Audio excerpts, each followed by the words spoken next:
எல்லாருக்கும் வணக்கம் மக்களே, நான் உங்கள் சஞ்சு. இந்த வீடியோ எதற்காக அப்படின்னு பார்த்தீங்கன்னா, சுப்ரீம் கோர்ட்ல இருந்து ஒரு நோட்டிஃபிகேஷன் வந்திருக்கு மக்களே. ஸோ சுப்ரீம் கோர்ட் நோட்டிஃபிகேஷன் சொன்னோன்னே பயந்துராதீங்க, ஹிந்தி எதுவுமே நமக்கு தேவை கிடையாது. இதில் நீங்கள் எனி டிகிரி, எந்த டிகிரி படித்தாலுமே இதில் நீங்கள் அப்ளை பண்ணலாம்.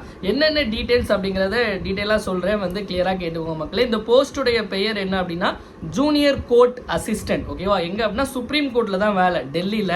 மொத்தம் எத்தனை வேகன்சி இருக்குது அப்படின்னா 241 வேகன்சி இருக்குது.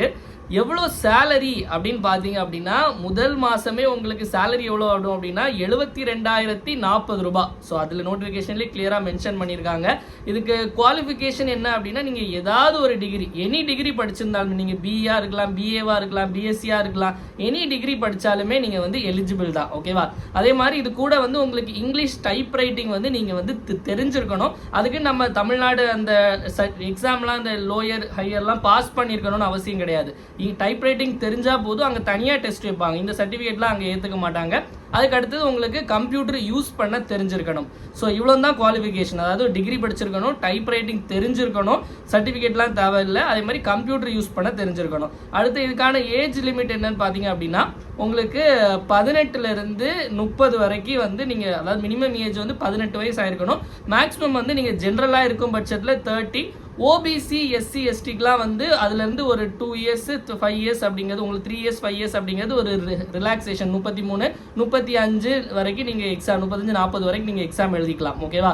எஸ்சி எஸ்டி ஓபிசி பொறுத்த வரைக்கும். அதுக்கடுத்தது எக்ஸாம் எப்படி நடக்கும் அப்படின்னு பார்த்தீங்க அப்படின்னா எக்ஸாம் முதல்ல, அதாவது உங்கள் ஊர்லேயே நீங்கள் எக்ஸாம் எழுதிக்கலாம். ஓகேவா? ஆன்லைன் எக்ஸாம் மாதிரி இருக்கும், நமக்கு ஊர்லேயே எழுதிக்கலாம். முதல்ல ஆப்ஜெக்டிவ் டைப் டெஸ்ட். ஓகேவா? ஆப்ஜெக்டிவ் டைப் டெஸ்ட் எப்படி இருக்கும் அப்படின்னா மொத்தம் முதல்ல ஃபர்ஸ்ட் பார்த்தீங்க அப்படின்னா 100 கொஸ்டின். அதில் 50 கொஸ்டின் ஜென்ரல் இங்கிலீஷ் இருக்கும், 25 கொஸ்டின் ஆப்டிடியூடு. அதுக்கடுத்து 25 கொஸ்டின் பார்த்தீங்க அப்படின்னா உங்களுக்கு ஜென்ரல் நாலேஜ். இது ஒரு 100 கொஸ்டினா. இது போக ஒரு 25 கொஸ்டின் உங்களுக்கு கம்ப்யூட்டர் சம்பந்தமான கேள்வி. 2 மணி நேரம் டெஸ்ட் நடக்கும் மக்களே. இந்த டெஸ்ட்டில் யாரெல்லாம் குவாலிஃபை ஆகுறாங்களோ அவங்கள 3வது டெஸ்ட்டுக்கு கூப்பிடுவாங்க. 3வது டெஸ்ட் என்ன அப்படின்னா டைப்பிங் டெஸ்ட். டைப்பிங் டெஸ்ட் பொறுத்த வரைக்கும் இங்கிலீஷ் தான். இங்கிலீஷில் நீங்கள் 35 வேர்ட்ஸ் பெர் மினிட் நீங்கள் அடிக்கணும். 10 நிமிஷத்தில் உங்களுக்கு டைம் இருக்கும் டைப்பிங் டெஸ்ட்டு. ஒரு நிமிஷத்துக்கு 35 வேர்ட்ஸ் நீங்கள் அடிக்கணும். 35 words per minute. Mistake 3% mistake வரைக்கும் அலோவ் பண்ணுவாங்க.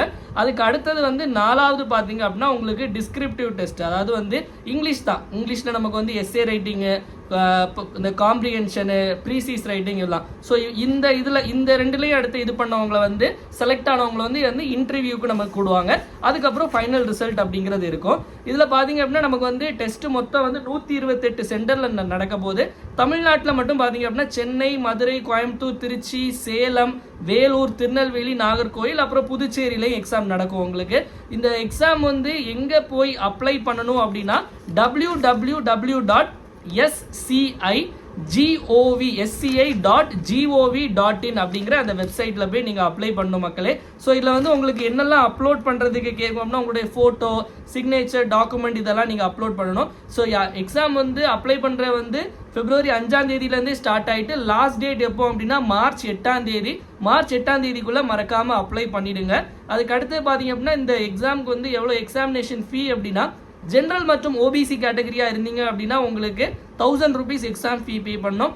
அது தவிர மீதி யாராக இருந்தாலும் SC ST, ex service men, differently abled, freedom fighters, இது எல்லாமே பார்த்தீங்க அப்படின்னா 250 மட்டும்தான். ஆன்லைனில் மட்டும்தான் ஃபீஸ் பேமெண்ட் அப்படிங்கிறது. எக்ஸாம் டேட்ஸ் இன்னும் சொல்லலை மக்களே. எக்ஸாம் டேட்ஸ் நமக்கு www.sci.gov.in அந்த வெப்சைட்டில் நம்ம ஃபாலோ பண்ணோம். அதில் தான் எல்லா வெப்சைட்டு, அதில் தான் டேட்ஸ், எக்ஸாம் டேட்ஸ் எல்லாம் அனௌன்ஸ் பண்ணுவாங்க. சப்போஸ் நீங்கள் கவர்மெண்ட்டில் ஒர்க் பண்ணிட்டு இருக்கீங்க அப்படின்னா நீங்கள் நோ அப்ஜெக்ஷன் சர்டிஃபிகேட்டும் வாங்கி ப்ரொடியூஸ் பண்ணணும் மக்களே. ஸோ கண்டிப்பாக தமிழ்நாட்டிலேருந்து நிறைய பேர் உச்சநீதிமன்றத்தில் கண்டிப்பாக போய் வேலைக்கு சேரணும்.